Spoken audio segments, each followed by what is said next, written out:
What is going on, guys? Welcome back. In this video today, we're going to learn how to use the OpenAI API for text embedding and also when and why we should use it. So let us get right into it.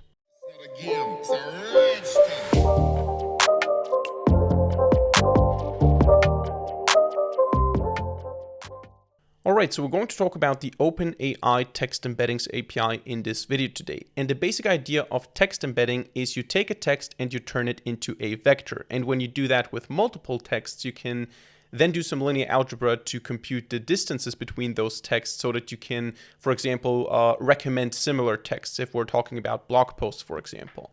And when you go to the OpenAI documentation here for the embeddings API, you can see a bunch of use cases: search, clustering, recommendations, anomaly detection, diversity measurement, classification. And I think the most intuitive one is probably recommendations. You have some blog posts, you have all of them embedded into an n-dimensional vector space, and then you can just compute the distances between those vectors to find similar text. And if you do that intelligently, you're going to get quite intelligent similarity measures. And this is why you use the OpenAI API, because if you do this yourself, you're probably not going to get the best matches or the best similarity scores. When you do that with the OpenAI model, you're going to get some very good results. That's the basic idea here. So this is what we're going to do today. I'm going to show you how to use this API and what the benefit can be here. For this, I'm going to work in a Jupyter notebook here, in Jupyter Lab in my case. You can also just work in an ordinary Python script. The only reason I'm working in a Jupyter Lab notebook is because I don't have to constantly run the script and spend my tokens. One thing up front, if you don't have an OpenAI account, you can create one. I think you get $5 of free credits that you can use. But if you already spent your credits, or if you don't have credits, you will need some money to follow along with the, I mean, it's not a lot. So I think for the request that I'm going to show in the video, it's like not even 1 cent, but you will need some money in your account so that you can actually use the API. So, or you have the free tokens. I think $5 is still what you get nowadays if you sign up for a new account. So what we're going to start with is we're going to have a list of quotes. This is what I'm going to do here today. I'm going to embed quotes. And of course, I'm not going to write all of them myself now. I just copy paste them here from my prepared code. You can literally choose whatever text you like. So I just let ChatGPT generate some quotes here.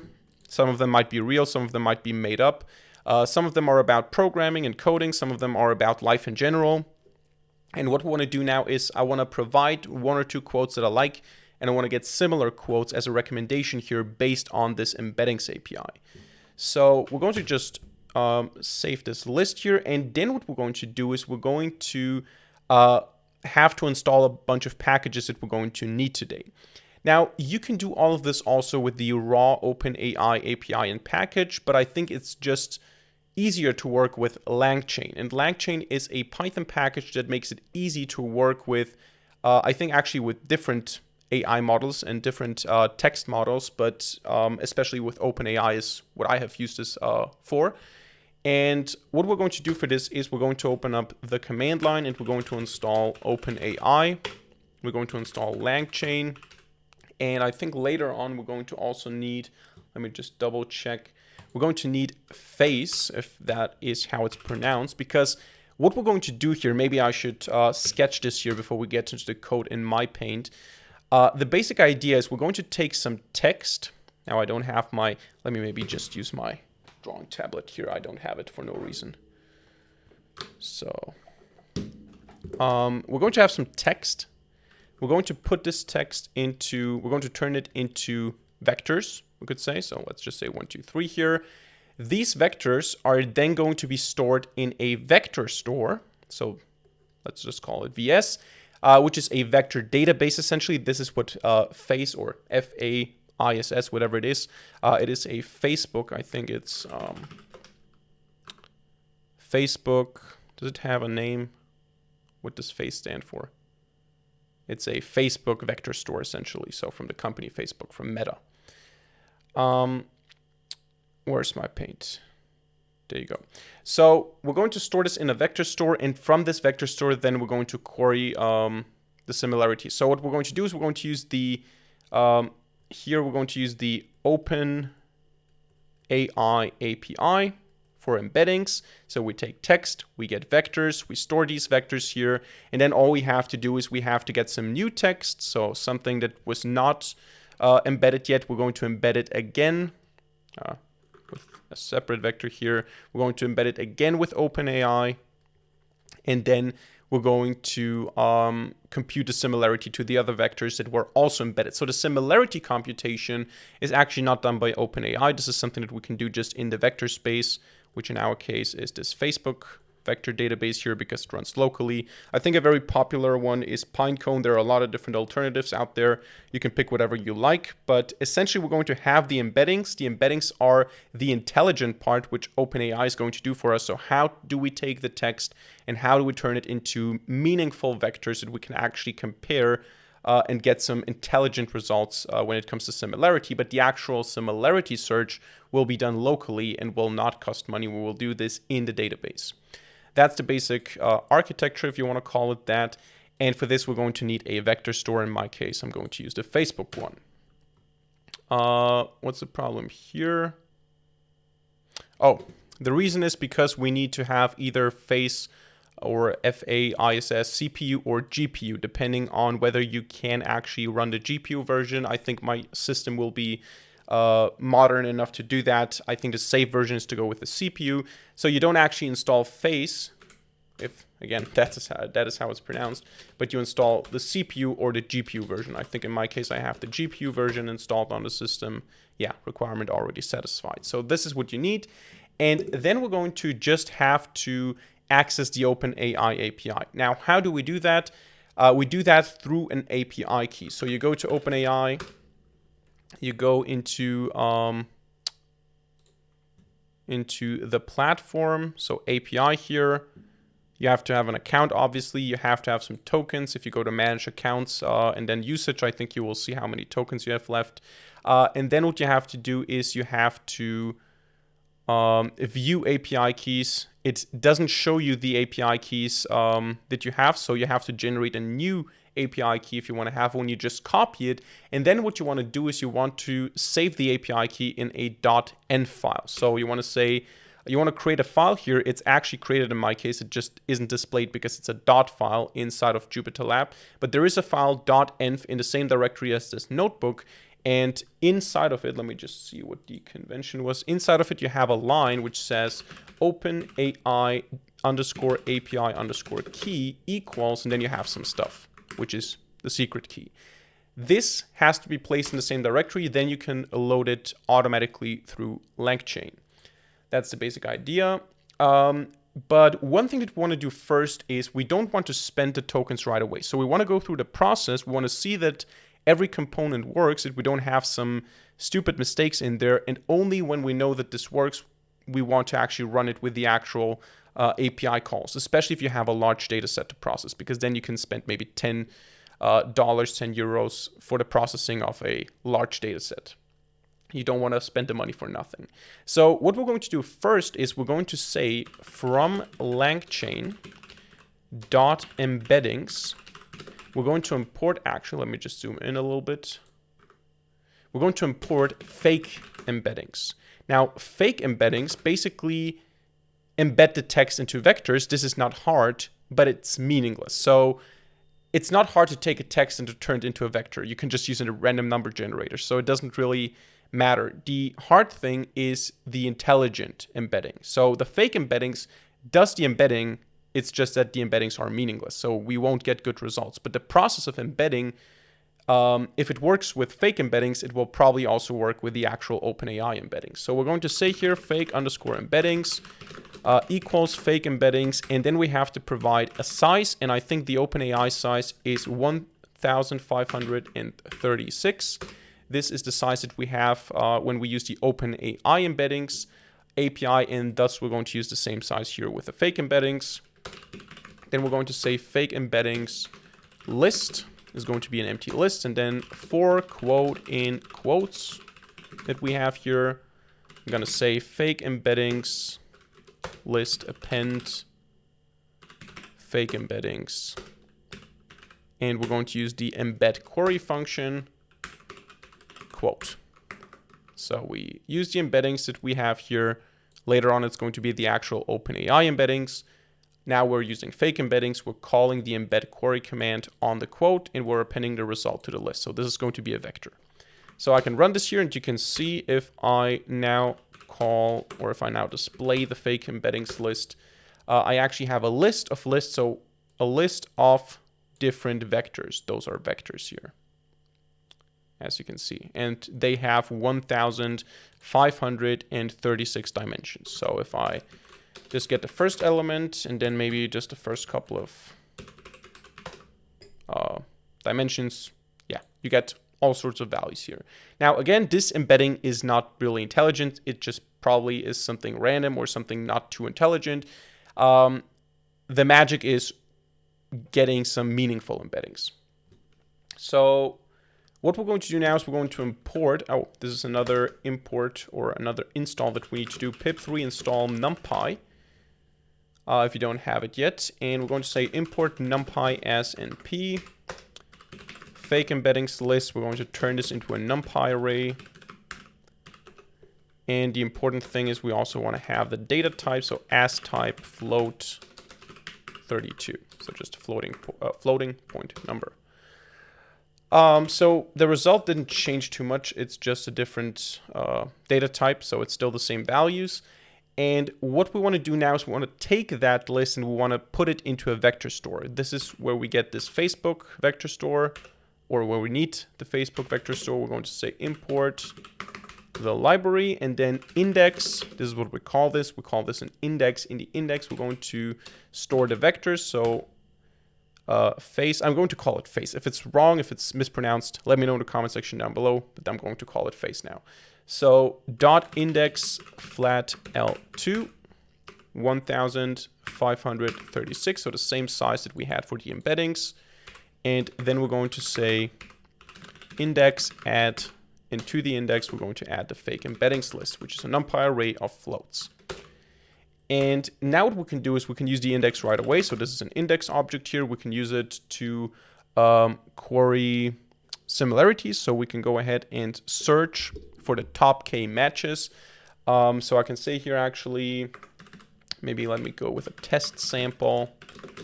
I'm going to just say, I love coding because it is techie or something like that. This is my quote now. What I want to do is I want to take this and I want to embed this with the same embeddings. So fake embeddings dot query. What was it? Query? No, actually embed query. There you go. And then what we want to do is we want to say turn this into a numpy array again, np array of test sample as type float 32. So now we have this one test sample here, which is just one vector. And what we want to do now is we want to search for the K most similar entries or vectors for the K vectors in the vector store that we filled up with the fake embeddings here that are the closest to this one. So hopefully in reality, it would be the 5 quotes, for example, that are most similar to this quote. So what we're going to do is we're going to say now K equals 5, and we're going to say distances and indices equals index search test sample and K. And then I think what we need to do is we need to display the indices. There you go. And then what we need to do is we need to just get the quotes with the respective at the respective positions. So np array quotes and then indices. And again, in this case, it doesn't make a lot of sense. So those are probably kind of random. So you can see the first one seems kind of okay. This one is completely unrelated to coding. Same here, same here, same here. So this is the process. Now we want to do that with the actual OpenAI tokens. Now, before we do that, let me just show you one more thing. Instead of running this every single time, what you can do is you can export the index so that you have the vector store in a file, and then you can read from it again. So what we can do is we can say face write index, and then a file name. So my index.index or something like that. And then I can just say index equals face dot read index. And I can load my index, and I can use it in the same way that I use it here with the index search. So we're going to keep most of that the same. I'm also going to keep the names because I don't want to change the names from fake embeddings to real embeddings everywhere. But we're going to actually use real embeddings. So we're going to say here, instead of import fake embeddings, we're now going to import the OpenAI embeddings. So this is going to be just OpenAI embeddings. And for this, we also don't need to specify the size. So OpenAI embeddings, this is automatically going to have the same size because that is actually the size of the OpenAI embeddings. But the rest is actually the same. So now when I run this, since I also have the API key in the directory in the end file, it's going to recognize, okay, I have the API key, log into my account, and send a request to the API. So I'm going to actually spend a little bit of money here. We're talking less than a cent in total. But I'm going to run this now. Or actually, what do we have here? I do have this, don't I? Let me just double check here on my second screen if I don't have the file here. So let me navigate to the working directory. Oh, I actually don't have it, do I? No, I actually do have it. Why doesn't it work then? I mean, what does it say? It says, please add an environment variable. Oh, I think I probably have to... Yeah, this is a step, of course, that I missed here. What I do have to do is, of course, I have to load the environment. I have, I think, 2 or 3 videos on this channel on how to load the environment from the end files. I mistakenly thought that the OpenAI embeddings from LangChain will automatically do that. We need to do it here manually, so we will install another module, which is python-.env, like this. And then what we're going to do is we're going to say from .env import load.env. And then we're going to say load.env.env. This is going to load the API key actually from the file. And when I run this now, you can see it's working. Nothing is displayed yet, but it's working all the time. It's sending the different quotes to the API, getting the embeddings, and then appending them to the list. And I think this shouldn't take, too long. There you go. Now we have the embeddings. I can turn them into an array. I can write them into an index here. I can embed another test sample. Now let's come up with something cooler. Maybe coding is an art form. I don't know. It is awesome. I mean, this is not the most creative quote. So coding is an art form. It is awesome.